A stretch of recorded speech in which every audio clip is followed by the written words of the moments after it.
नमस्ते दोस्तों, नमस्ते। आप सबका स्वागत है क्रिएटिव क्रिएशन पॉडकास्ट पर। आज के हमारे गेस्ट है रत्नाकर जी। समझता नहीं है क्या इस तरह से काम किया जाता है? कितने बार बताना है तुझे? कुछ जरूरी बात करनी है मुझे आपके साथ।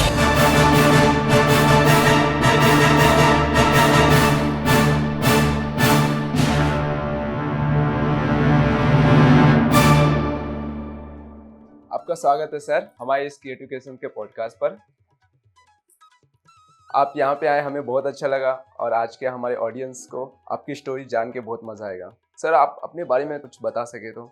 आज मुझे यहाँ आप सबके साथ बातचीत करने का मौका मिला। आप सबका मैं शुक्रगुजार हूँ। मेरे खुद के बारे में अगर बताना है तो मेरे बचपन में मैं कुछ अलग था, मेरे कॉलेज के दिनों में मैं कुछ अलग था, नौकरी के दिनों में कुछ अलग था। बहुत सारी चीजें करनी थी मुझे, लेकिन मैं वो सारी चीजें कर नहीं पाया। मेरा चाइल्डहुड काफी सिक्योर था, मतलब कोई स्ट्रगल नहीं था चाइल्डहुड में। लेकिन बचपन में मैंने कहीं ऐसे सोचा नहीं था कि भाई मैंने ये करना चाहिए या वो करना चाहिए। हाँ, 7वीं कक्षा में मैंने ये तय कर लिया था कि मैंने एमकॉम करना है, कॉमर्स लेना है और एमकॉम करना है। 7वीं कक्षा में मैंने ये तय कर लिया था, लेकिन इसका एक्टिंग वैक्टिंग के साथ कोई भी ताल्लुक नहीं था। स्कूल हो गया, फिर कॉलेज में गया। तो कॉलेज के 5 साल मैंने पहले बेंच पे बैठ के एक भी लेक्चर को बंक किए बगैर जाया किए या पॉजिटिवली इन्वेस्ट किए बोल नहीं सकता। लेकिन कॉलेज में मैं बहुत ही सबड्यूड, एक दबा सा, एक सहमा सा ऐसा लड़का था मैं कॉलेज में। उसकी वजह भी वैसी ही थी। 10वीं कक्षा में एग्जाम के दौरान ही मेरे साथ एक हादसा हो गया था। बिल्कुल जिस दिन हमारा 10th का SSC का एग्जाम स्टार्ट हो गया, उसी दिन मुझे चिकन पॉक्स हो गया। पूरी एग्जाम वैसे मुझे लिखनी पड़ी। स्कूल के मेरे पास एक्सपेक्टेशंस बहुत थे, लेकिन वो नंबर मैं नहीं ला सका। ये किस्म से सदमा था मेरे ऊपर।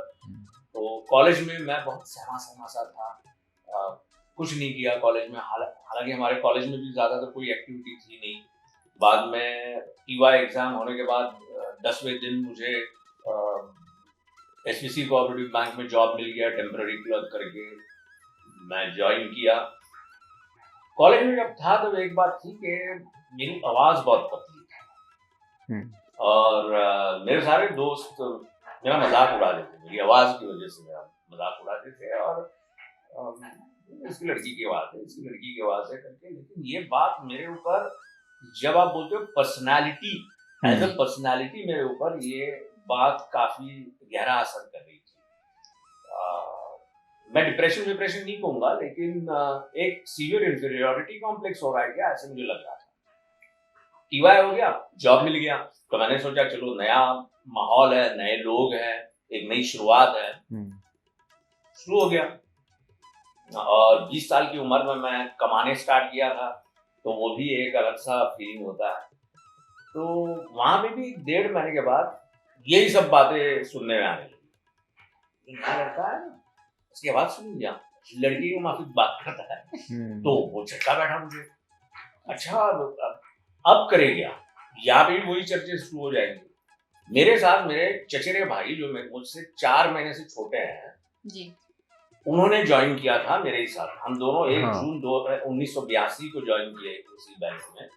तो हमारी उसकी सगी बहन और मेरी चचेरी बहन, ऑफ कोर्स जो मुझसे 6.5 साल से बड़ी है, वो थिएटर करती थी। उसका ग्रुप था, वो थिएटर करती थी। वो खुद सारस्वत कोऑपरेटिव बैंक में नौकरी करती थी। तो वहां से भी वो इंटर बैंक में जो ड्रामेटिक कंपटीशन होता है उसमें भी वो शरीक होती थी, प्राइज विनिंग आर्टिस्ट थी। तो हमारे जो चचेरे भाई है ना, वो बहन को लेके जाते थे इसमें रिहर्सल में। तो उन्होंने तब मुझे ये बात बताई कि अरे रत्नाकर, वो जो आविष्कार है ना, आविष्कार का एक्टिंग वर्कशॉप होने जा रहा है। अब आविष्कार करके एक मुंबई में एक्सपेरिमेंटल थिएटर की ऑर्गेनाइजेशन है। इसको फॉर्म किया था बहुत सालों पहले, मेरे ख्याल से 50 साल से भी ज्यादा, हाँ बिल्कुल 50 से भी ज्यादा पुरानी होगी वो।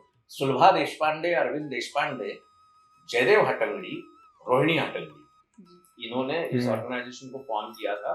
और हमारे भाई हमें बोल रहे थे कि वो जयदेव जी एक्टिंग का वर्कशॉप कर रहे हैं, मतलब नहीं, मुझे तो नहीं है, मुझे कुछ करना नहीं है, एक्टिंग थिएटर वेटर मेरा कोई सवाल नहीं है, मेरा कोई ताल्लुक नहीं है।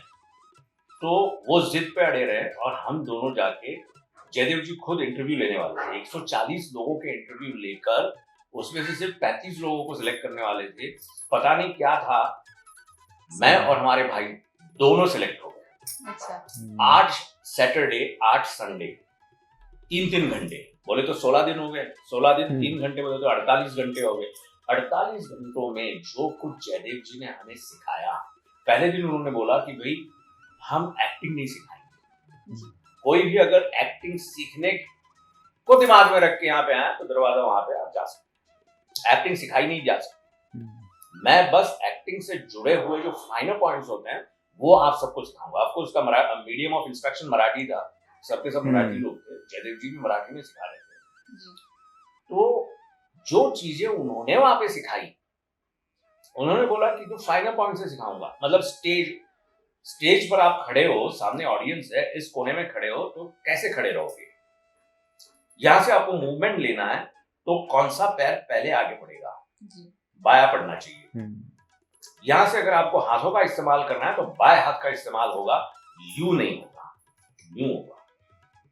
यहां पे खड़े हो तो कैसे खड़े हो, लाइट्स कैसे लेना है, स्पॉट्स कैसे लेने हैं, फोको कैसे लेना है,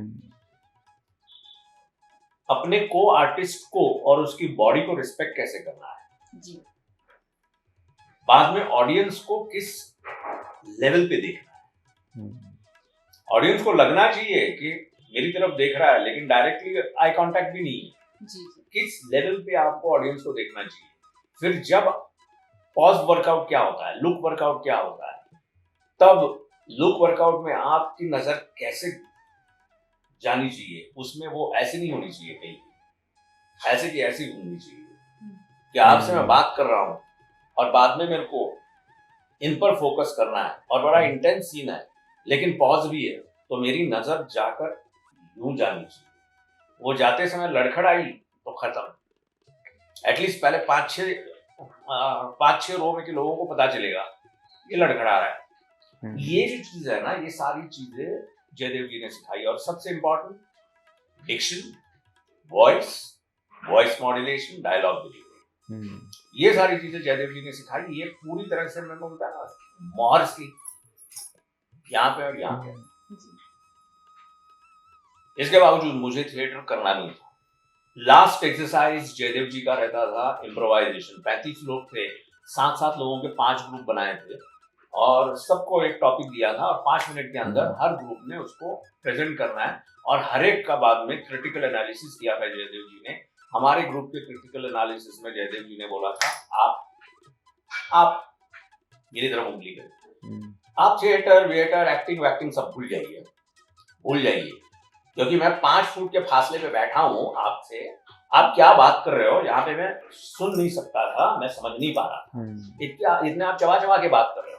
अच्छा। आपकी आवाज बाहर नहीं निकल रही है, तो आप भूल जाइए एक्टिंग करके मेरी तरफ हाथ करके। और मैंने मन ही मन में बोला, मैंने थोड़ी ना एक्टिंग करनी है मैं तो मेरे इस पिछड़े भाई की वजह से आया, मुझे क्या फर्क पड़ता है, आप कुछ भी बोलो मेरे बारे में।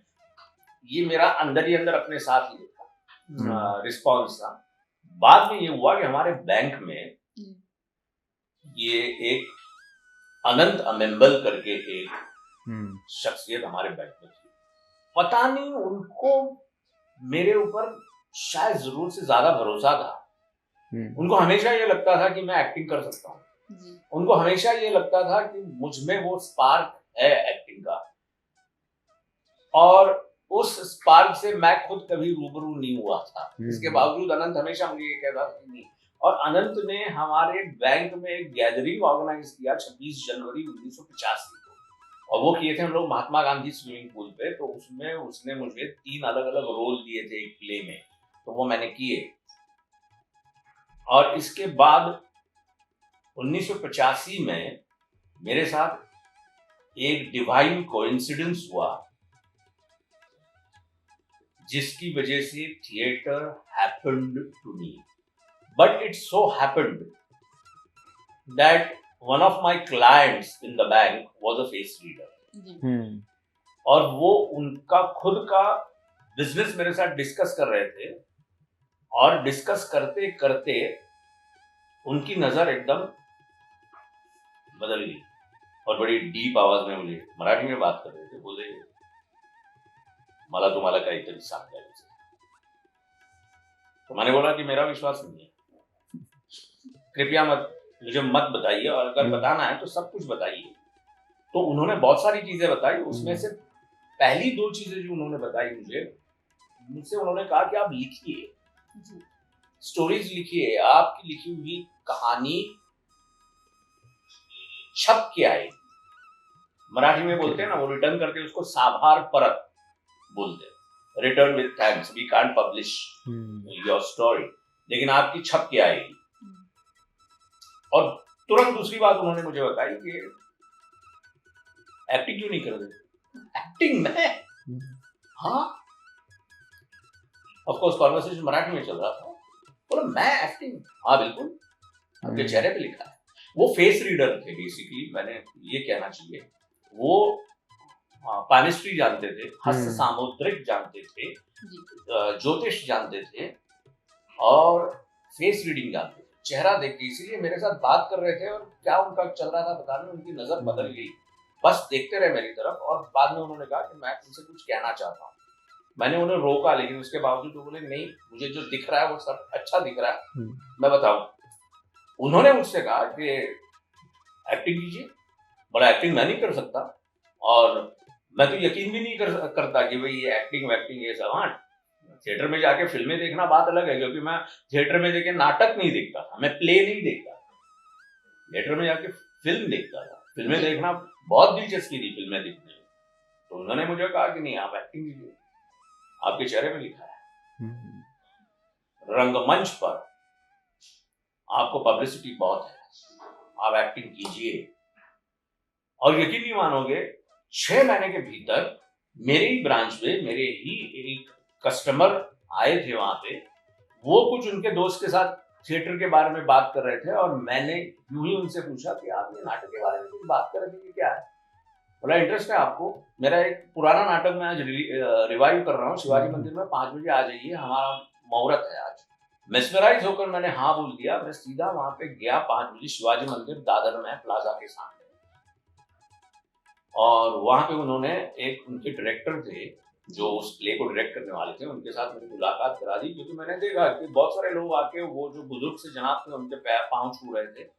बोला ये कोई बड़ी शख्सियत हो सकती है। मेरा जनरल नॉलेज बहुत ही जनरल था, कुछ जानता नहीं था इन लोगों के बारे में। तो लोग आके पांव छूते थे। दूसरा ये भी मैंने सोचा कि हाँ, इंडस्ट्री में ये दस्तूर है, कोई बुजुर्ग रहा तो पांव छूना। मैंने तो उनके पांव नहीं छुए, क्योंकि मैं जानता नहीं था। बाद में वो जो राइटर थे मेरे ब्रांच के कस्टमर, वो मुझे लेके गए, उनके साथ मुलाकात करा दी मेरी। उनको बताया कि ये ऐसा ऐसा लड़का है, इसको अपने प्ले में ना वो। और तब क्या था ना, मराठी में 3 एक्ट के प्ले बनते थे, मतलब 2 इंटरवल वाले, एक्ट 1, एक्ट 2, एक्ट 3, जिसको मराठी में हम लोग 3 अंकी नाटक बोलते हैं। तो सेकंड और थर्ड एक्ट में उस प्ले के कुछ अच्छा रोल था, और 7-8 अच्छे सीन थे। तो डायरेक्टर साहब को उन्होंने बोला कि भाई इसको उस रोल में फिट करा दो। ये तो मेरे लिए अनएक्सपेक्टेड था। तो बाद में जब वो अकेले थे, मैंने डायरेक्टर साहब से बोला कि सर, मुझे थिएटर का कोई एक्सपीरियंस नहीं है, मैंने सिर्फ जयदेव जी का वर्कशॉप किया है, वो भी 16 दिनों का, दिन में 3 घंटे, बहुत हो गया। जयदेव ने थियरी सिखाई है ना, वो थियरी का प्रैक्टिकल मैं करवा के दूंगा। रिहर्सल के लिए बाकी के आर्टिस्टों को मैं जिस टाइम पे बुलाऊंगा उससे 1 घंटा पहले आओगे। बुजुर्ग थे, तभी मेरे ख्याल से 60 के ऊपर की उम्र थी। तो बोला, मैंने कहा हाँ आऊंगा। तो ठीक है। ये जो जनाब थे, उनका नाम था केशवराव मोरे। ये मैं जिक्र इसीलिए कर रहा हूं कि ये जिक्र बहुत जरूरी है कि जिंदगी में आपको कौन से पड़ाव पर, कौन से मुकाम पर कौन गुरु के रूप में या स्फूर्ति स्थान के रूप में मिलता है। ये केशवराव मोरे महाराष्ट्र स्टेट कंपटीशन में से ऊपर आए थे, और उन्होंने कुछ टिप्स मुझे ऐसी दी, बहुत जरूरी थी वो टिप्स। उन्होंने मुझे सबसे पहले ये बात बताई कि अपने लिमिटेशंस जो होते हैं, फिजिकल लिमिटेशंस, बॉडी के लिमिटेशंस, उन्हीं को अपने ही बेनिफिट के लिए एक्सप्लॉइट करने आना चाहिए अगर थिएटर करना चाहते हो। मेरी जॉ लाइन ऐसा है। तो वो बोले कि ये जॉ लाइन तब दिखने में अभी जो दिखता हूँ उससे भी बहुत अच्छा था। तो बोले ऊपर वाले ने मेहरबान होकर रूप तो अच्छा दिया आपको, लेकिन जॉ लाइन ऐसी है, तो थिएटर में स्टेज पे जब खड़े रहोगे हमेशा एकदम सटल वे में थोड़ा चिनअप खड़े रहना, थोड़ा चिनअप ही देखना पूरे ऑडियंस। ऐसे देखोगे तो ये सब एक हो जाएगा। दूसरी आपकी बॉडी लिमिटेशन है, आपकी आंखें छोटी है और आपके आईब्रोज बड़े थिक है, तो ऐसे देखोगे तो आपकी पूरी आंखें लाइट में ढक जाएगी, आपकी आंखों से एक्सप्रेशंस ढक जाएगी। तीसरी बात उन्होंने मुझे बताई कि आज से कुछ भी अगर पढ़ना है तो जोर से पढ़ना है, लाउड रीडिंग करना है, प्लेन कुछ नहीं पढ़ना। बोला प्लेन कुछ नहीं पढ़ना, बोले तो नहीं, इकोनॉमिक टाइम्स या अखबार भी अगर आप पढ़ते हो जहां पे प्लेन फैक्चुअल फाइनेंशियल न्यूज होती है, हर सेंटेंस का एक रिदम होता है, उस रिदम को पहचानने की कोशिश करते करते पढ़ना। तो उस रिदम को कैच करो। जब आपको पता चलेगा हर सेंटेंस का रिदम, तब अपने आप इस बात को जान जाओगे कि कौन से वर्ड पर डायलॉग बोलते समय आपको स्ट्रेस देना है और कौन से वर्ड पर आपको स्ट्रेस नहीं देना। मैं तुमसे प्यार करता हूं, मैं तुमसे प्यार करता हूं, मैं तुमसे प्यार करता हूं। पहले में क्या था? मैं तुमसे प्यार करता हूं, मैं तुमसे प्यार करता हूं। अहमियत यहां से वहां पे आ गई। और मैं तुमसे प्यार करता हूं, अहमियत प्रेम की भावना की तरफ गई। ये अपने आप आपको पता चलेगा कि कैसे, कौन से वर्ड पे आपको ये करना है। ये बहुत इंपॉर्टेंट टिप्स केशवराम मोरे, उनको दादा कहते थे, उन्होंने दी। और ये प्ले ऑफ कोर्स, इसमें बहुत बड़े बड़े आर्टिस्ट थे मराठी स्टेज के। पूरी रिहर्सल्स हो गई 1.5 महीने तक, लेकिन ये play did not see the light of the day, but I got to rehearse with the very big names of Marathi professional theatre in those days. ये 1986 की बात है, 1986। I was just 24। And in 1987 Shivaji Park Dadar में एक group, amateur group था, उस group के साथ मेरी पहचान हो गई। नौकरी करता था ऑफ कोर्स, तब मैं ऑफिसर था मेरे बैंक में। उस ग्रुप के साथ पहचान हो गई, दोनों चीजें साथ में कर सकता था। ऑफिस में, कफ परेड में मेरा ऑफिस था, लेट बैठ के 6:30 बजे निकल के शिवाजी पार्क 7:30 बजे तक पहुंचो, 10:30 बजे तक रिहर्सल्स करो, 10:30 बजे निकलो, घर पहुंचो, खाना खाओ, सो जाओ, दूसरे दिन वापस ऑफिस जाओ। इस तरह से फिर वो एक किस्म से थिएटर और नौकरी, ये सफर स्टार्ट हो गया तकरीबन 1987 में। और then I got became a part of that group. काफी सारे कॉम्पिटिशन्स में हम लोग शरीक हो गए, काफी सारे कॉम्पिटिशन्स में हम लोगों को प्राइजेस मिले। और मॉडेस्टी को थोड़ा नमन करके अगर मैंने कहना है तो मेरे तकरीबन 85% ऑफ परफॉर्मेंसेस में मुझे एक्टिंग के प्राइजेस मिल चुके हैं। सर, आपका जो कल्चर है मराठी है, आपकी इंग्लिश बहुत अच्छी है, मराठी तो ऑब्वियसली है ही, और आपकी हिंदी भी बहुत अच्छी है। तो जितने भी मराठी लोग होते हैं, हिंदी में प्रॉब्लम होती है, मेरी फ्रेंड भी, तो आप कुछ बताइए कि हिंदी आपने किस तरह से सीखा और इतना अच्छे से बोल पाते हैं आप? पता नहीं, मैं भी एक जमाने में बम्बैया हिंदी बात करता था जी, बिरकू तिरकू काइकू। हाँ। बात ऐसे हो गई कि हमारे थिएटर के ग्रुप में एक लड़की थी। ऑफ कोर्स थिएटर तो हम लोग मराठी थिएटर ही करते थे, लेकिन हमारे थिएटर के ग्रुप में एक लड़की थी, वो और मेरे बैंक में एक लड़की थी। ये दोनों अलग अलग टाइम पे मुझे टोकती थी, क्या घटिया किस्म की हिंदी बात करते हैं आप, ये इस तरह से हिंदी बात की जाती है क्या, ढंग की हिंदी बात कीजिए। 99 में मुझे मेरे बैंक के काम की वजह से दिल्ली में जाने का मौका मिला। एक ज्यादा नहीं, 4 या 5 बार मैं दिल्ली गया बैंक के काम। जैसे दिल्ली गया, मैंने वहां पे, हम जिस होटल में उतरे थे, मेरे साथ मेरे एक कलीग भी थे, तो वो जो रिसेप्शन वाले लोग जो जिस तरह से हिंदी में बात कर रहे थे, ये हिंदी मुझे बहुत जची। ये हिंदी सुनने में बड़ी मीठी लग रही है। अगर हिंदी बात करनी है ना तो ये इस तरह से हिंदी बात करनी चाहिए। तो उन लोगों को मैं सुनता गया सिर्फ, और उसको मैंने अपने आप में कहीं तो भी स्टोर किया मेमोरी में। दूसरी एक बात पता नहीं इसी दौरान होती गई। हाँ, मेरे एक और कलीग थे मेरे बैंक में, बाहर से आए हुए थे, सीनियर मैनेजर लॉ, इस ओहदे पे उनको रिक्रूट किया गया था। बड़े अजीज दोस्त हैं, मुझसे उम्र में 9-10 साल से बड़े हैं, अभी पुणे में रहते हैं। तो उन्होंने मुझे ये बात बताई कि अरे रत्नाकर, तू तो ये भी करता है, एंकरिंग वैंकरिंग भी करता है, क्योंकि तब मैंने एक्टिंग छोड़ दी थी और सिर्फ एंकरिंग वैंकरिंग था नौकरी के साथ ऑफ कोर्स। तो मैं तुझे कुछ उर्दू वर्ड्स बताऊंगा और तू तो अच्छी तरह से जानता है कौन से वर्ड को कहाँ पे सही सही प्लांट करना है, ये तो तू अच्छी तरह से जानता है, वो तू कर लेगा। तो उन्होंने मुझे कुछ उर्दू वर्ड्स बताए और वो अपने आप, और उसी दौरान शायद you know that I started thinking in Hindi. ये बात अभी आप लोगों को पता है कि नहीं पता नहीं, हमेशा हर इंसान जो अपने साथ ही सोचकर जो बात करता है, आमतौर पे अपनी मातृभाषा में बात करता है। आमतौर पे ऐसा होता है कि वो अपनी मातृभाषा में अपने आप, हर इंसान का होता है। ये कोई फिलोसॉफिकल या स्पिरिचुअल बात नहीं है।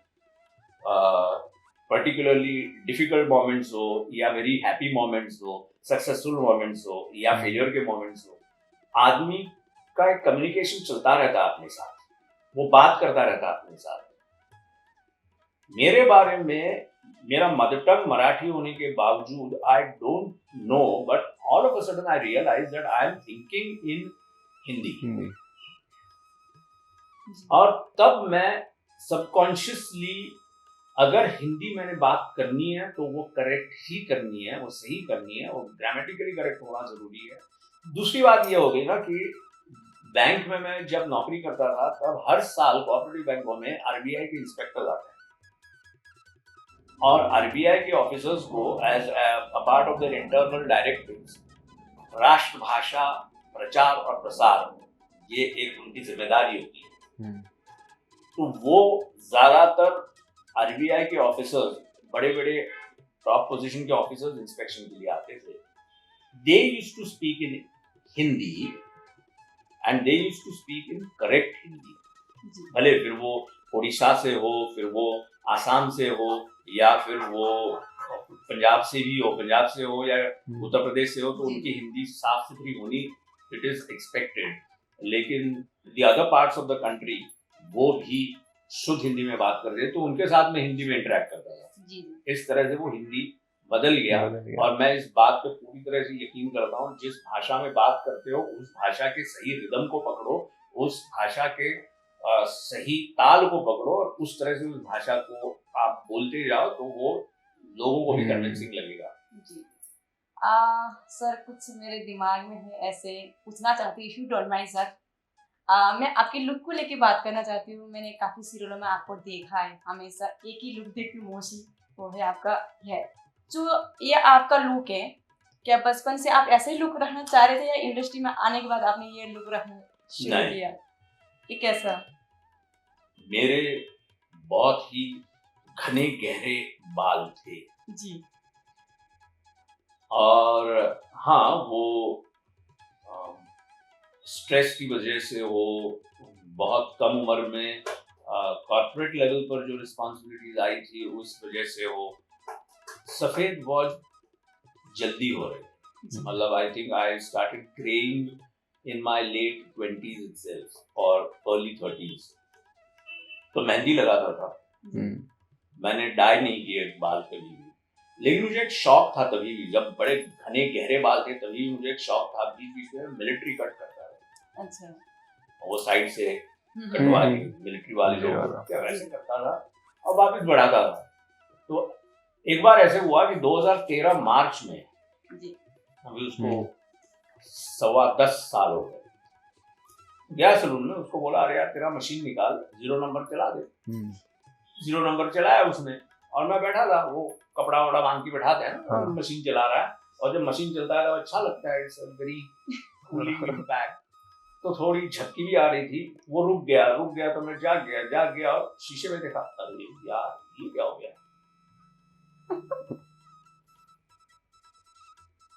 कल ऑफिस जाना है।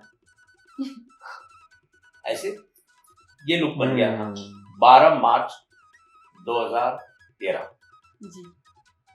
तब से ये लुक है। इसी लुक में सूटेड बूटेड मैं मेरे कैबिन में 24 अप्रैल 2017 तक बैठता था। इंडस्ट्री में आने के बाद ये मैंने नहीं किया है। अच्छा। नौकरी करता था जी, इसी लुक को मैंने अडॉप्ट किया, करना पड़ा मजबूरन, क्योंकि मजाक के तौर पे मैंने उसको बोला था 0 नंबर का मशीन चला, वो चलाया और ये पुलिया ये बन गया। उसके बाद जब बाल बढ़ाने की मैंने कोशिश की, क्योंकि फुल वापस बढ़ने में 6 महीने लगते हैं, अच्छा। तो बाल बढ़ाने की कोशिश की तो वो नारियल के बालों के माफिक ऐसे बढ़ने लगे, वो खराब दिखने लगा। और वैसे अगर वो बढ़ते और मैं कैबिन में, मेरी पोजीशन में, मेरे कैबिन में बैठता, वो बहुत खराब दिखती वो बात। तो फिर मैं ट्रिमर से वो ट्रिम करता गया। बाद में ट्रिमर से जी भर नहीं रहा था, तब रेजर इस्तेमाल करना शुरू किया। और अभी जैसे कंघी घुमाते हैं लोग, मैं रेजर घुमाता। मैं व्यूअर्स को बताना चाहती हूँ, जो हमारे आज के सर हैं, उन्होंने काफी सीरियलों में काम किया है, तो आप जाके उन सीरियलों में देखिए, सर्च करिए, उनके बारे में जानने की कोशिश कीजिए, आप लोगों को बहुत अच्छा लगेगा। तो जो आपका ये लुक है सर, क्या इसी लुक के कारण आप हमेशा गुरु जी का रोल करते? कैसे गुरु जी हाथ वाथ देखते हैं ऐसे गुरु जी, या उसी में ही है? नहीं, क्या हो गया कि शुरुआत जो मराठी सीरियल से, दुहेरी के साथ दुहेरी मेरी मराठी सीरियल पहली सीरियल, सितंबर 2017, उसमें मैं सूटेड बूटेड रॉयल फैमिली का एक बंदा था जो बड़े पैमाने पे इन्वेस्ट करता था पैसे अपने। उस कैरेक्टर का नाम था गायकवाड़। तो वो मैं पूरा सूटेड बूटेड था, ये लुक ऐसे ही था, सूटेड बूटेड था। हाँ, वो 3-4 एपिसोड तक का ही कैमियो था। बाद में मैंने काफी सारे कैरेक्टर्स इस सूटेड बूटेड लुक में किए मैंने। कुमकुम भाग्य में मेरा तकरीबन 4 महीने का एक कैमियो ट्रैक था। I was filthy rich music company owner, और मेरे सारे सीन्स शब्बीर भाई के साथ थे, शब्बीर अहलूवालिया, जिनके पास बहुत सारी चीजें मुझे सीखने मिली। फैमिली के साथ मेरे कोई सीन्स नहीं थे बस शब्बीर अहलूवालिया एंड मिशाल रायजा। लेकिन शब्बीर अहलूवालिया के पास से मैंने जो कुछ सीखा है, सटल किस तरह से, क्योंकि यहाँ आने के बाद बहुत सारी चीजें सीखनी मिली इस इंडस्ट्री में, तो वो सूटेड बूटेड था। बीच में मुझे एक तो सबसे पहला हिंदी सीरियल था चंद्रकांता, उसमें गुरु था मैं जी। बाद में मुझे मिला अग्निफेरा, उसमें भी गुरु था, बड़ा स्ट्रॉन्ग कैरेक्टर था जी जी। एक मराठी फिल्म आई, उसमें मैं एक फ्रॉड बाबा था, ब्लू बाबा करके, बॉडी पेंटेड। अच्छा। मराठी फिल्म, वो तो मेरी पहली मराठी फिल्म थी नौकरी छोड़ने के बाद की। अच्छे खासे 4-5 बड़े सीन थे और मराठी की सबसे अहम आर्टिस्ट उसमें थे, और एक्सपोजर प्रोजेक्शन भी बहुत अच्छा मिला था उसमें। लेकिन पता नहीं कैसे ये पंडित, गुरु, राजगुरु, महागुरु, राजपुरोहित ये कैसे चिपक गए पता नहीं, क्योंकि मनमोहिनी जी, मनमोहिनी LSD का, उसमें राजपुरोहित का कैरेक्टर था। 8.5 महीना दिखा मैं थ्रू आउट सीजन 1। राजपुरोहित, वंदना पाठक वो थी उसमें दाई माँ के रोल में, मैं यहाँ पे था। उसके बाद आ गया नागिन 4। जैसे ही मतलब मनमोहिनी में से मैं फ्री हो गया, एक ऊपर वाले का मैं शुक्रगुजार हूँ कि बहुत कम अरसे में मुझे बैक टू बैक अच्छे ट्रैक मिलते गए। कुमकुम भाग्य में मिला तकरीबन 4 महीना, तुरंत मुझे 2018 में सोनी मराठी करके एक चैनल नया स्टार्ट होने वाला था, उसमें एक शो में मुझे कंटिन्यूटी ट्रैक मिला 4-4.5 महीने का। बीच ही में मुझे वो खत्म जैसे हो गया, मुझे मिल गया मनमोहिनी जैसे खत्म हो गया, मुझे मिल गया नागिन 4 जी, उसमें भी नागिन 4 में भी मैं mysterious priest of the mysterious Lal Tekdi मंदिर, लेकिन ये इन्हीं बीच में मैंने ये भी किया क्या, बेपनाह प्यार में छोटा रोल किया मैंने, मतलब नौकरी छोड़ने के बाद मैंने छोटा और बड़ा काम इसमें फर्क नहीं किया, लेकिन बड़े ट्रैक जो मिलते गए ना, ये ऐसे ही मिलते गए। नागिन 4 हो गया, उसके बाद एक 2-2.5 महीने का गैप था, उसमें कुछ छोटा मोटा मैंने किया। बाद में मिल गया मुझे तुरंत सावित्री ज्योति करके, सावित्री माई फुले और ज्योतिराव फुले, उनके ऊपर का बायोपिक सोनी मराठी चैनल ही बना रहा था मराठी में। वहां पे मुझे 4-4.5 महीने का ट्रैक मिल गया। Second villain, main villain Manoj Kolhatkar थे और सेकंड विलन मैं था। तो सावित्री माई को परेशान करना, उनको पत्थर मारना, उनको गोबर से नहलाना, ये सारी चीजें इस नाचीज को करनी पड़ी। आपने उसमें एक सीरियल, मैंने तो पहले तो नहीं, अभी फिलहाल में मैंने देखा, आपका कैरेक्टर गुरुजी शायद था, भीमराव अम्बेडकर। हाँ, वही तो मैं बोल रहा हूँ कि सावित्री ज्योति मिल गया 4-4.5 महीने का ट्रैक, ये मिल गया मुझे तकरीबन अगस्त 2020 में जी। और तुरंत अक्टूबर 2020 में एक महानायक डॉक्टर भीमराव अम्बेडकर, जी जी, इसमें सर्वज्ञ महाराज जी, ये कैरेक्टर मिला। मेरा एंट्री तकरीबन 149वें एपिसोड में मेरा एंट्री हो गया जी। और इस शो में 160 एपिसोड्स किए मैंने। एक्चुअली ये लेट आया, लेकिन इसके बावजूद ये लीड एंटागोनिस्ट बना उस शो का, सर्वज्ञ महाराज। 160 एपिसोड्स एंड अगेन 8.5 महीना। मनमोहिनी 8.5 महीना। नागिन 4 भला वो फर्स्ट लॉकडाउन की वजह से शूट बंद थे, लेकिन उसी को दिखा रहे थे, तो हम दिखाई दिए 8.5 महीना, क्योंकि जैसे लॉकडाउन उठा नागिन 4 की शूट वापस शुरू हो गए, बाद में वो कंप्लीट करा दिए और उसी को नागिन 5 में मर्ज करा दिए। तो अक्रॉस सीजन 4 मैं था नागिन 4 में, लेकिन लॉकडाउन के दौरान वो रिपीट दिखा रहे थे, तो हम 8.5 महीना दिखाई दिए टीवी पे। और उसके बाद आगे एक महानायक डॉक्टर बी.आर. अम्बेडकर, वो भी 8.5 महीना। अब ये 8.5 महीने का इत्तेफाक क्या है मैं नहीं जानता, लेकिन वहां पे भी मैं धर्मगुरु था जी, और लोगों के दिमागों को भड़काने वाला धर्म, अपने भाषा की वजह से, अपने भाषण की वजह से, लेकिन बड़ा तगड़ा किरदार था। जी बिल्कुल, हमने देखा, ससुराल सिमरन देखा, नागिन सब में देखते sir. You are very lucky sir. Sir आप एक्टिंग करियर में इतना टाइम हो गया, तो इन इतने वर्षों में आपको किस तरह का एक्टिंग, मतलब होता है कि मेरा ये सब फेवरेट एक्टिंग है तो मैं ये करना चाहता हूँ, ऐसा कोई ड्रीम रहा आपका? ड्रीम बोले तो पता नहीं, मैं थिएटर भी कर रहा था, मराठी थिएटर, तब भी मैंने मेरी उम्र के विपरीत कैरेक्टर्स। मराठी थिएटर में क्या है ना, मराठी थिएटर में हीरो हमेशा यंग या चॉकलेट नहीं रहता। वहां पे मराठी में सेंट्रल कैरेक्टर ये कंसेप्ट होता है किसी भी स्टोरी में। वहां पे फिर वो सेंट्रल कैरेक्टर 60 साल का भी हो सकता है, 65 साल का भी हो सकता है, वो चॉकलेट हीरो नहीं है। तो ऐसे कैरेक्टर्स मुझे मराठी थिएटर करते समय करने हुए। 25 साल की उम्र में मैंने मेरा पहला लीड रोल जो मैंने किया एक एकांकी में, which is a 45 minute skit, वही 52 साल का था, मेरी उम्र 25 थी। उन आंकड़ों को उल्टा कर दो, प्रोफेसर विद्याधर पाध्य करके एक कैरेक्टर मैंने किया था, मैथ्स का प्रोफेसर, ग्रेट था। यानी पहले ही परफॉर्मेंस में मुझे एक्टिंग का प्राइज। बाद में मैंने जो प्लेज किए वहां पे भी ऐसी 62-63 ईयर ओल्ड एक प्ले किया, 2 ही कैरेक्टर्स थे उसमें। उसका नाम था मन पिंजरे से, मतलब पिंजरा जो होता ना, उसके मन की बात की गई थी। प्रॉपर्टी में बीचों बीच एक खाली पिंजरा लटका के रखा हुआ था और वो पता नहीं वो कौन कैसे घुमाता था, लेकिन वो जब हमारा परफॉर्मेंस चलता था पिंजरा घूमता रहता था और वो घूमता रहना चाहिए, ये स्क्रिप्ट में लिखा हुआ था। वो कैसे घुमाते थे और कौन घुमाते थे पता नहीं मुझे, लेकिन वो घूमता था और उस वजह से भी ना वो रिस्पांस जो आना चाहिए ना वो अपने आप मेरे किरदार में और मुझ में आता था।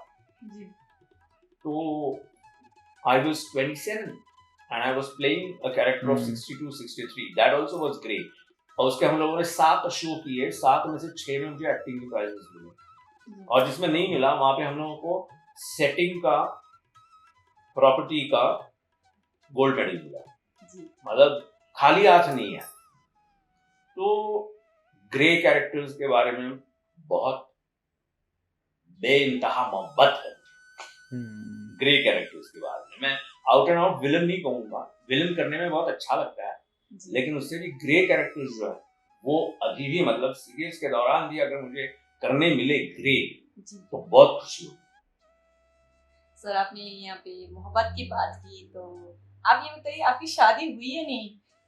शादी हुई है, मेरी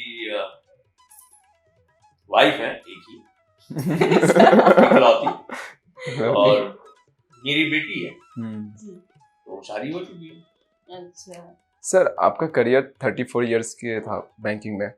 इतना अच्छा करियर होने के बावजूद आप full time as acting field में कैसे आ गए? क्योंकि क्या है कि लोग हमेशा बोलते हैं it's a very dairying decision, it's a very gutsy decision. हाँ, लोगों के हिसाब से ये एक सॉर्ट ऑफ डेयर डेविलरी थी, क्योंकि almost number 2 position in a bank, reporting to the MD और पावर सेंटर। मेरे पास 8-9 पोर्टफोलियोज थे मेरे पास, सारे के सारे इंपॉर्टेंट पोर्टफोलियोज। फिर वो शोफर ड्रिवन कार, ये जो परक्विजिट्स आते हैं, वो जो प्राइड, प्रेस्टीज, स्टेटस। लेकिन दोनों किनारों पे आप पैर रख के नहीं चल सकते। 95 में मैंने थिएटर बंद किया। उसके बाद हाँ, करियर मेरा बैंकिंग में करियर जबरदस्त हुआ, मतलब लोगों के हिसाब से वो जबरदस्त है। हाँ, मतलब 42 साल की उम्र में मैं डेप्यूटी जनरल मैनेजर बन गया, which was a number 2 position in my first bank। And दूसरे बैंक में कॉस्मोस बैंक पुणे, वहां पे भी मुझे चीफ जनरल मैनेजर करके मुझे ऑफर मिल गया, वो भी नंबर 2 पोजीशन था।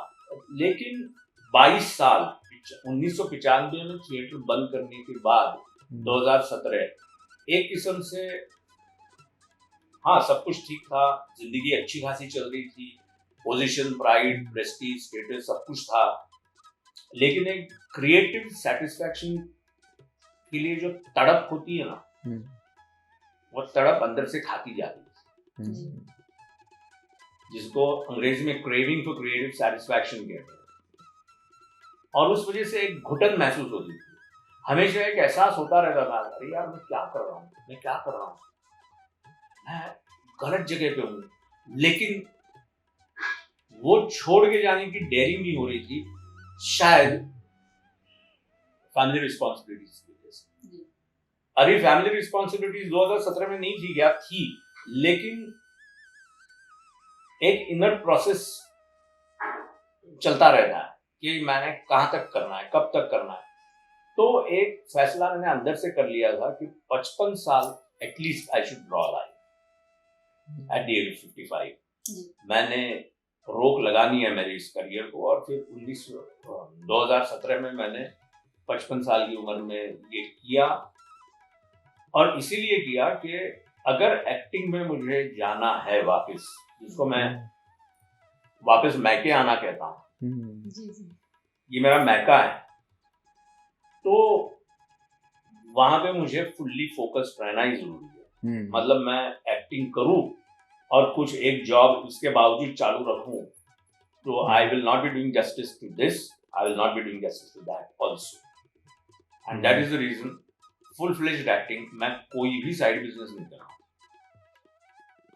सर आपने जॉब लाइफ जी के देखा एंड एक्टिंग फील्ड, थोड़ी सी प्यार मोहब्बत की बातें करते हैं। तो आपकी शादी हुई, आपने बोला कि एक बेटी है, तो आपकी शादी लव मैरिज हुई, ऑरेंज? अगर ऑरेंज भी हुई या लव भी हुई तो कैसे हुई, थोड़ा एक्सप्लेन करेंगे आप? आप लोगों को क्या लगता है? क्योंकि जिस तरह से आपको देख रहे हैं तो मुझे लगता है ऑरेंज होगा, बट ये कंफर्म लो। नहीं हूँ। सही है। ये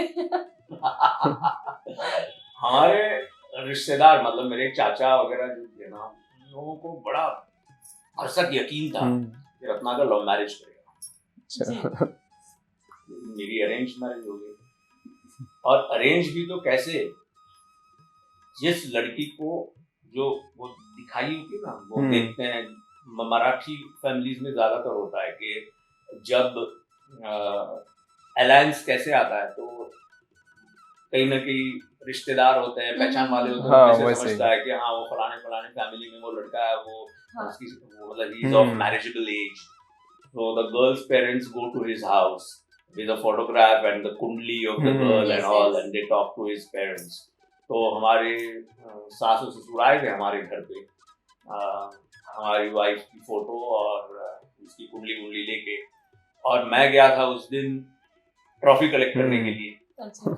हमारा प्ले फर्स्ट आया था, मुझे एक्टिंग का प्राइज मिला था, मेरी हीरोइन को एक्टिंग का प्राइज, वो पिंजरे वाला ही 2 कैरेक्टर वाला प्ले, उसको 8 प्राइजेस मिली थी, राइटिंग, डायरेक्शन, लाइट्स, म्यूजिक वगैरह वगैरह, and the play had come first. I got the acting prize, I think second prize for acting, my lead girl also got a prize, acting prize, और इतनी बड़ी trophy थी। उसको collect करने गए थे, कलेक्ट करके घर आए तो माँ ने मुझे बताया कि वही ऐसे से आए थे लड़की के माता पिता, वो बोला हाँ देखते हैं बाद में।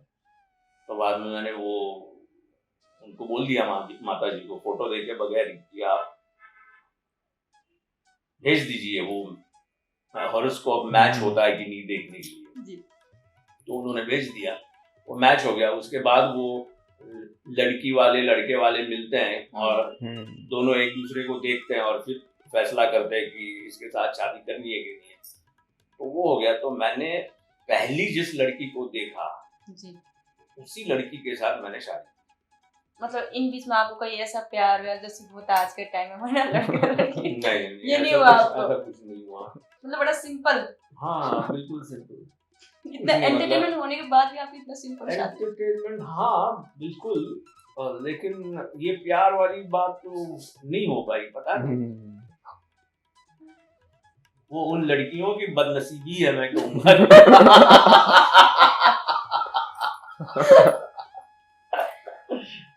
तो आपने बहुतों को दिल तोड़ दिया फिर लड़कियों का।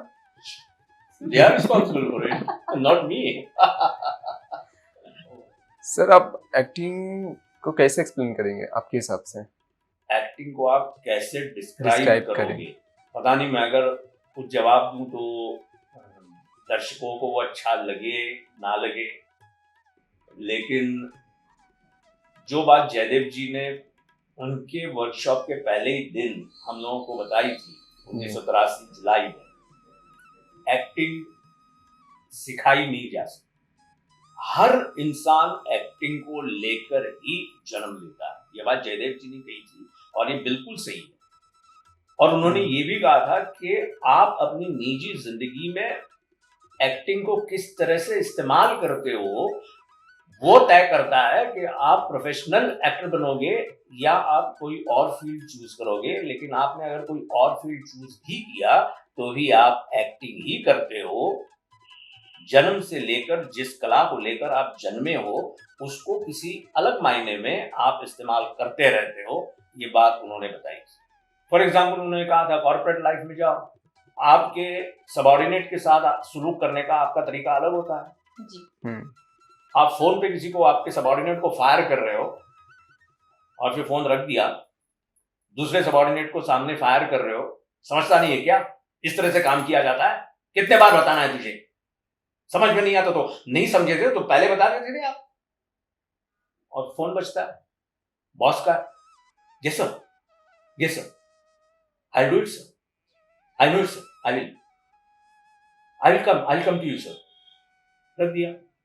हाँ, समझता नहीं है क्या? कितने बार समझाना है? ये करते हो आप कॉर्पोरेट लाइफ में। सबऑर्डिनेट को आप फायर कर रहे हो, बॉस का फोन आ गया तो आप एकदम रिस्पेक्ट के साथ ह्यूमिली हो जाते हो, यस सर, यस सर, कुछ लोग तो मैंने देखे खड़े हो जाते हैं अपनी कुर्सी में, साहब सामने नहीं है, फोन पे हैं, खड़े हो जाते हैं, जी। इतना खौफ होता है साहब के बारे में। तो ये क्या, ये एक्टिंग है? आप एक मास्क कैरी करते हो हमेशा, इवन इन कॉर्पोरेट लाइफ। ये बात जयदेव जी ने समझाई थी, तो ऐसे ही है, मतलब एक्टिंग सिखाई नहीं जा सकती। अगर आप एक्टिंग की फील्ड में आए हो तो हर चीज को अंडरस्टैंड करते जाओ। अभी अगर आए हो एक्टिंग की फील्ड में, बहुत सारी चीजें हैं, मतलब पहला असाइनमेंट मिलने के पहले ढेर सारे ऑडिशंस के थ्रू जाना पड़ता है। जी। जी। ऑडिशंस भी अलग अलग किस्म के होते हैं, अलग अलग किरदारों के होते हैं। तो उस किरदार को, और किरदार आपको पता कब चलता है, जब आप वहां पे, अभी लॉकडाउन के पहले ऑफलाइन ऑडिशंस होते थे, अभी वापस धीरे धीरे स्टार्ट हो चुके हैं ऑफलाइन ऑडिशंस। लेकिन वहां पे जब आप जाते हो तब जाके आपको स्क्रिप्ट दी जाती है, आप देखते हो ये कौन है, अच्छा ऐसा ऐसा किरदार है। तो उस किरदार को जितने कम समय में हो सके उसको अंडरस्टैंड करना है, उस किरदार को, उस किरदार के साइकोलॉजिकल कॉम्प्लेक्सेस, उसके दिमागी माहौल को अंडरस्टैंड करना है, और फिर वो लाइनें आपको कंठस्थ करनी है, और अपने हिसाब से उन लाइनों को आपको उस मूड को लेकर प्रेजेंट करना है ऑडिशन में। जी। ये सारी चीजें जो है, ये everything is based on the feel of that situation.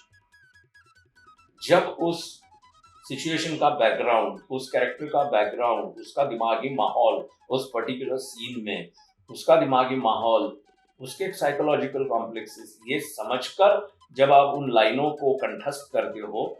अभी कंठस्थ करने के बाद ये जरूरी नहीं कि कट टू कट आप बोलो, अगर कट टू कट बोल सको तो सोने पे सुहागा, लेकिन नहीं तो उसके मतलब को कहीं पर भी ठेस ना पहुंचाते हुए, उस मतलब को बरकरार रखते हुए आप अपने हिसाब से भी वहां पे आप प्रेजेंट करो। सर आपने बहुत सारे कैरेक्टर्स कर चुके हैं, तो आपका सबसे पसंदीदा कैरेक्टर कौन सा है? सबसे पसंदीदा कैरेक्टर वो जो मराठी एकांकी मैंने की थी, जिसके 6 शोज में मुझे प्राइज मिला, मन पिंजऱ्याचे।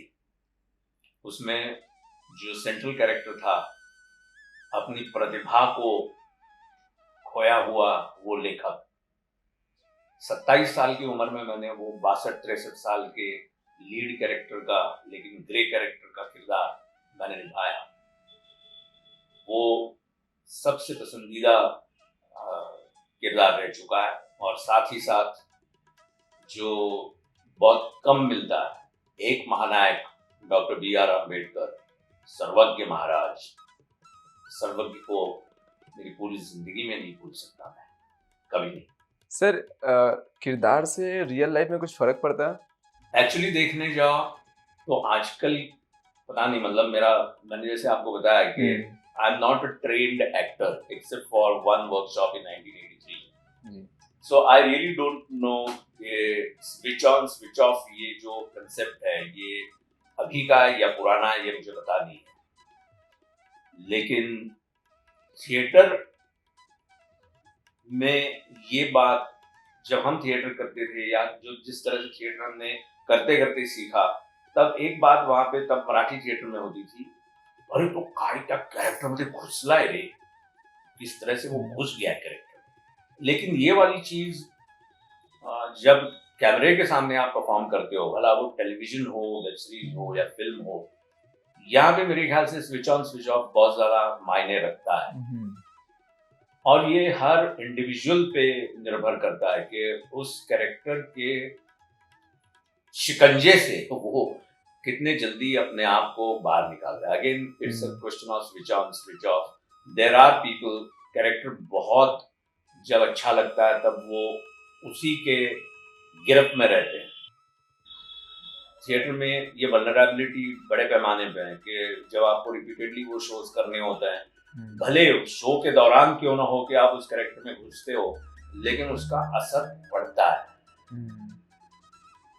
लेकिन सीरियल्स में बात अलग बन जाती है, फिल्म में शायद थोड़ी अलग हो, क्योंकि फिल्में मैंने कम की है, और फिल्मों में नेचुरली काफी लेट मैंने स्टार्ट किया, इसलिए लेंथ ऑफ द कैरेक्टर भी वैसे कम रह चुका है। ऑफकोर्स मैंने मराठी फिल्म में लीड लड़की के फादर का रोल किया है।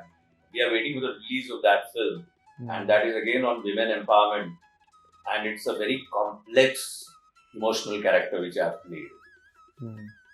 But यहाँ पे actually switch on switch of करना चाहिए आपको, उस किरदार के गिरफ्त में से बाहर निकलना चाहिए। Hmm. सर आपकी जॉब लाइफ और एक्टिंग लाइफ में मैं 2 ही क्वेश्चन पूछना चाहती हूँ। सैडनेस और हैप्पीनेस ऐसा क्या रहा आपका? सैडनेस और हैप्पीनेस, जी। हाँ, वेरी डिफिकल्ट, बट क्योंकि क्या है ना, जब मेरा पहला प्रमोशन हुआ क्लरिकल टू ऑफिसर, जी। तब मेरी उम्र 29.25 की थी, मतलब 22 का ही था। जी। और मुझे मेरे कलीग्स और मेरे एक इमीडिएट बॉस ये पूछ रहे थे कि ये कुछ नहीं लगा, अरे तू ऑफिसर बन चुका है, तेरा नाम आ गया आज रिजल्ट्स में। हाँ, मेरा रिस्पॉन्स इतना ठंडा था, तो पता नहीं, मतलब ये जो जॉयफुल मोमेंट्स होते हैं, जी। क्योंकि तरक्की काफी फास्ट होती गई उसके बाद भी, लेकिन यू नो दैट क्या बोलते हैं ना, पंपिंग द एयर और जी, जी। जंपिंग एंड शाउटिंग, ये कभी मेरे साथ हुआ नहीं। अच्छा। खुशी हुई, लेकिन वो बस अंदर ही अंदर खुशी थी, उसका इजहार मैंने सही मायने में शायद नहीं किया, कर नहीं पाया, पता नहीं है। ऐसा क्यों सर, कोई सिचुएशन हुआ हो या फिर? I don't know, but I'll attribute it to my father. Yeah. I have been terribly attached to my father. I have been involved in my father. हाँ, वो आज नहीं है, लेकिन उन्होंने मुझे बचपन से बहुत सारी चीजें जो बताई, जो सिखाई, जो पढ़ाई, 2 अहम चीजें उन्होंने मुझे बताई। जी। किसी के पास से कोई उम्मीद कभी मत करना।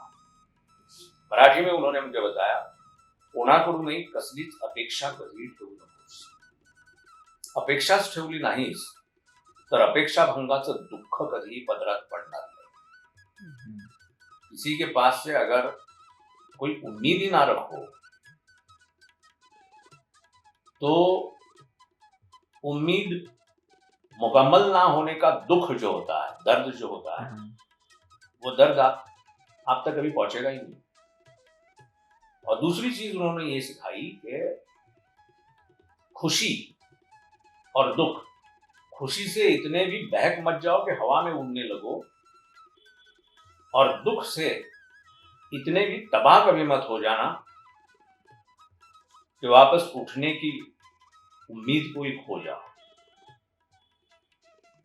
तो ये बहुत ही छोटी उम्र में बताई गई जो चीजें थी, उस वजह से I never felt very happy, or I never felt like expressing my happiness in a very jubilant way, and I never felt like expressing my sorrow in an extremely sorrowful way. I don't know, I mean, this is something which is a part of upbringing, which I attributed to my father, because I look at my father not merely as my father, but my guru. Thank you sir, आपने इतना अपना कीमती time देने के लिए, thank you so much.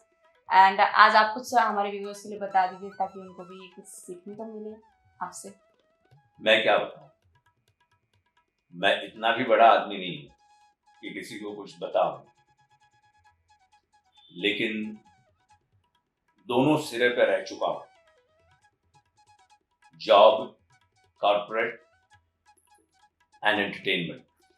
हर किसी ने, मतलब हर पेरेंट ने अपने बच्चों में जो टैलेंट है उसको वेल इन टाइम और अदर वेल बिफोर टाइम उसे अंडरस्टैंड करना चाहिए। जो सेट पैरामीटर्स है उस चौखट के परे भी आज करियर के ऑप्शंस हैं। ज्यादातर लोग ये सोचते हैं कि 10वीं होने के बाद साइंस करना है, साइंस करने के बाद 10वीं 11वीं 12वीं हो गया, उसके बाद इंजीनियरिंग करना है, इंजीनियरिंग करना है या फिर डॉक्टरी करनी है, इंजीनियरिंग करनी है तो फिर उसके बाद एमबीए करना है, क्योंकि सिर्फ इंजीनियरिंग के साथ साथ एमबीए भी जुड़ा हुआ हो तो अच्छा जॉब मिलेगा, या फिर डॉक्टरी करो तो फिर एमबीबीएस नहीं चलेगा, फिर पोस्ट ग्रेजुएशन भी उसमें करना चाहिए, स्पेशलाइजेशन करना चाहिए। जिंदगी यहाँ तक सीमित नहीं है। आपके बच्चे में बेसिकली ये एप्टीट्यूड है या नहीं, इसको पहले परख लीजिए, और अगर उसमें कोई अलग एप्टीट्यूड है तो उसे एनकरेज कीजिए। अगर आपके बच्चे में कोई हुनर है, फिर वो परफॉर्मिंग आर्ट्स का हो, फिर वो म्यूजिक का हो, फिर वो डांस का हो, तो उसको एनकरेज कीजिए। और साथ ही साथ ये भी बात है कि बहुत सारे लोग एंटरटेनमेंट के फील्ड में आना चाहते हैं सिर्फ और सिर्फ ग्लैमर की वजह से। ग्लैमर सब कुछ नहीं है। Glamour is a mirage. Glamour के पीछे आप भागते जाओ तो वो सही नहीं होगा। एंटरटेनमेंट इंडस्ट्री में अगर कुछ करना चाहते हो तो फिर इस बात पे भी गौर करो कि अगर मैं करना चाहता हूं तो मुझ में वो एप्टीट्यूड भी है या नहीं, वो हुनर मुझ में है या नहीं, वो टैलेंट मुझ में है या नहीं। सिर्फ ग्लैमर की वजह से अगर मैं उसके पीछे जाऊं तो हाथ कुछ लगे या नहीं, ये बड़ा सवाल है। तो basically understand your own aptitude. When it comes to parents, understand the aptitude and the talent of your child. When it comes to one's own self, understand our own aptitude, our own potential, our own spark. And if I really have that, then whether I have the ability to put in that hard work, that effort, that sweat and toil, मेहनत के बिना कोई कामयाबी नहीं मिलती। मेहनत करेंगे तो बहुत कुछ मिलेगा एंटरटेनमेंट इंडस्ट्री में। But yes, it's all hard work, it's all sweat and toil, it's all effort, and yes, faith, belief, trust in one's own self, in one's own ability, in one's own capability and potential, and more importantly, in God the Almighty. Thank you sir. Thank you sir. I hope हमारे viewers को आज का podcast अच्छा लगा होगा। Comment करके बताइए। तब तक के लिए बाय।